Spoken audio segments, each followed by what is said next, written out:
जी मैं गुलाम नबी टेक्नोलॉजी वाला. Today the topic is how to stay motivated during tough time. Walaikum salam. Staying Gulam. motivating during tough time is one of the biggest challenge in anyone can face. When life feels heavy emotionally and financially and professionally, our inner drive often weakens. The interview aims to explore practical strategy, mindset and habit and help people stay strong and motivated even when circumstances are difficult. In today's conversation with Maya, we will discuss resilience, mental strength, emotional balance, and the tool that can help person maintain motivation despite hardship. The goal is to provide valuable insight that can inspire listener to keep moving forward and no matter what challenges they face.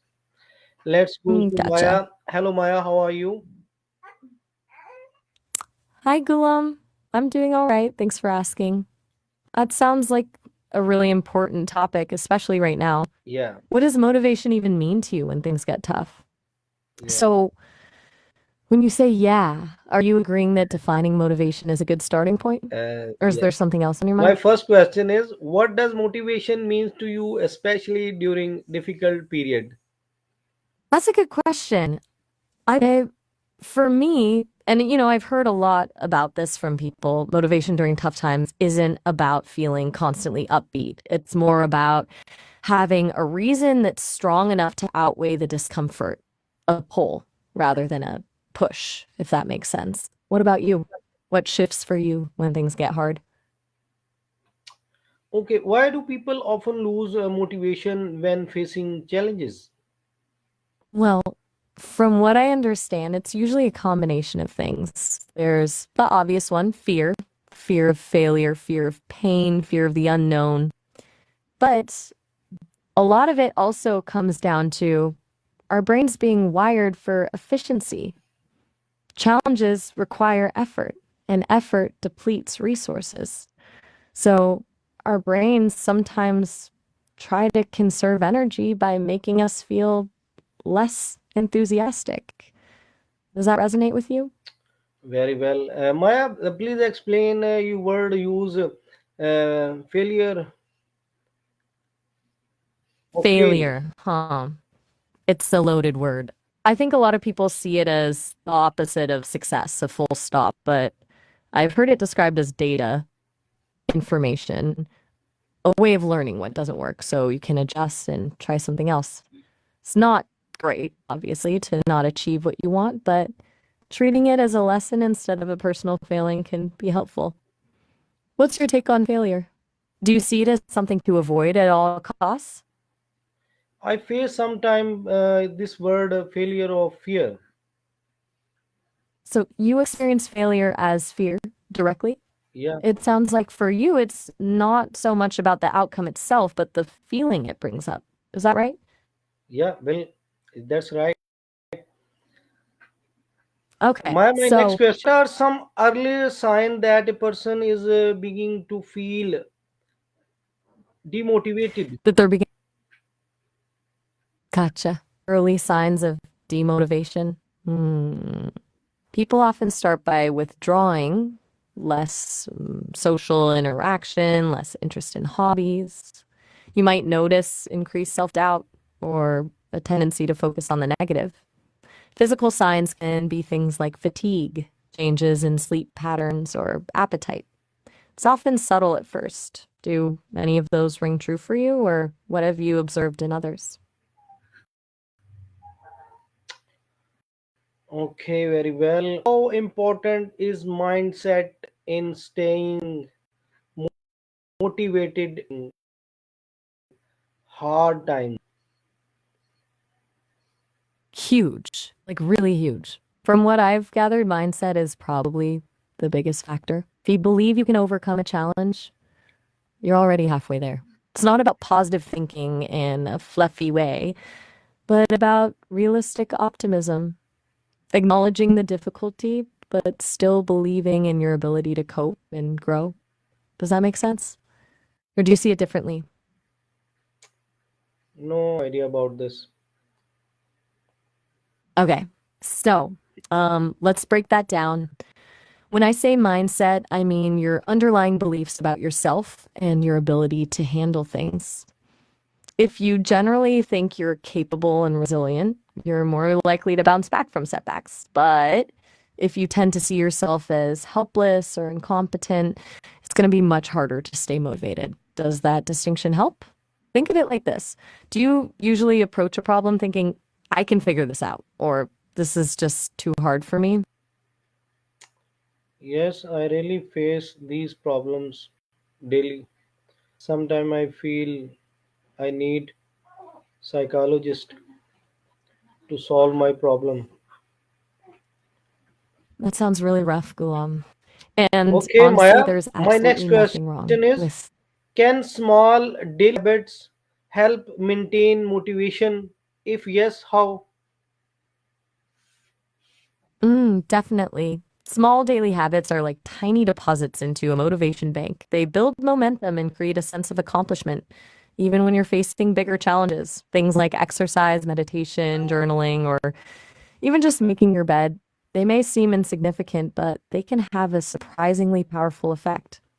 It's about building a foundation of self care and positive momentum. What kind of small habits do you already have, if any?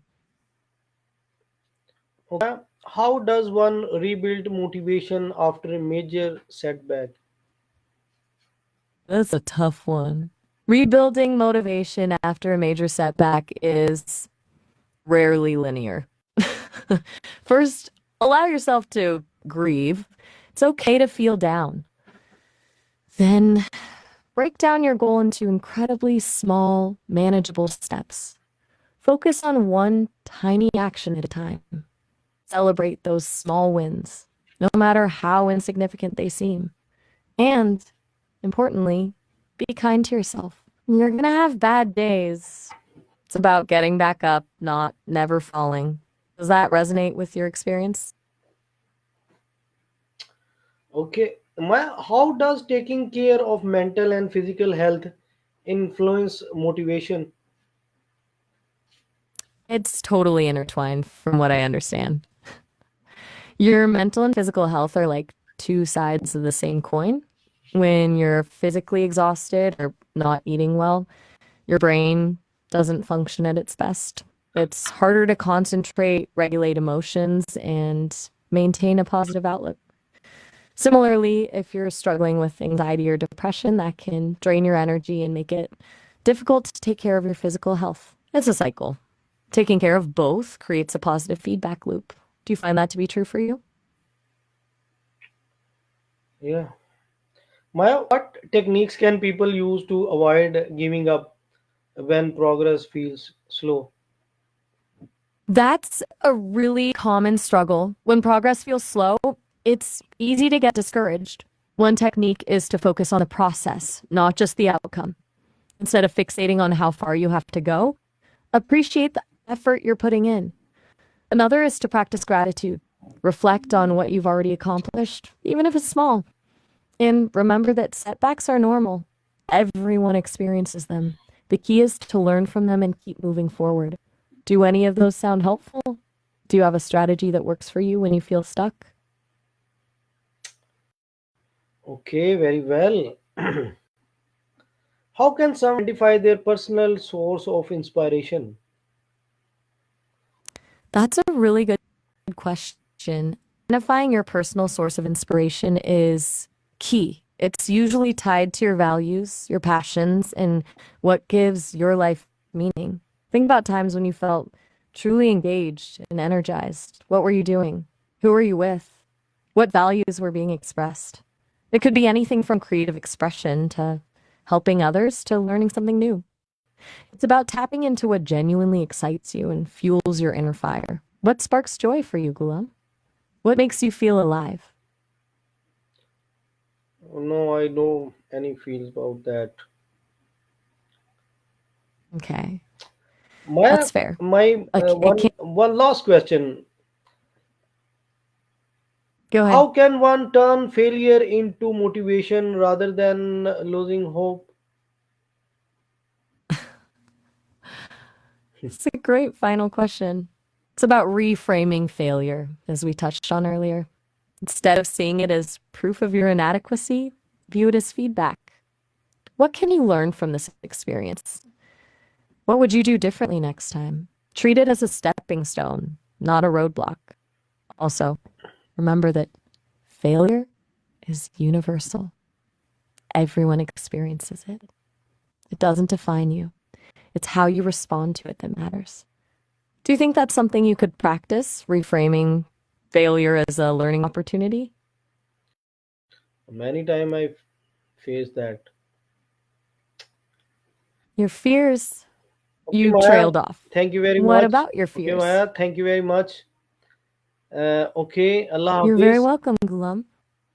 Gulem, Ji. I'm glad we had this conversation. Oh, all right.